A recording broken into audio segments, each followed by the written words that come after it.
এদিকে গেছে মহিলাটা ভাই যদি বামে যেত না তাহলে ধরা যেত ডানে গেছে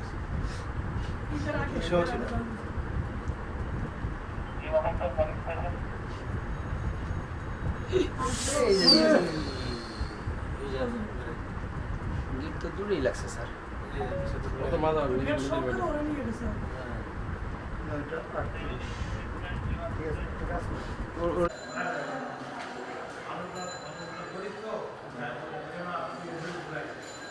ঘটনা ঘটার সময় আমি ছিলাম না, আমি রুমে ছিলাম।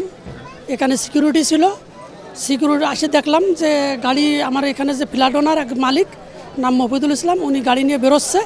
বেরোনোর সময় ওই সিকিউরিটি আর গেট সহকারে ভেঙে নিয়ে অপোজিট সাইডে বাড়ির সাথে লাগাইছে। আমি এসে দেখলাম, তারপর ওই অবস্থা তা পেশেন্টকে আরেকটা সিকিউরিটির সাথে দিয়ে পাঠানো হয়।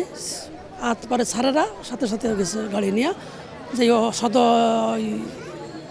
সোহরাওয়ার্দী হসপিটালে নিয়ে গেছে। ওখানে নিয়ে যাওয়ার পরে মৃত্যুর ঘোষণা দিছে।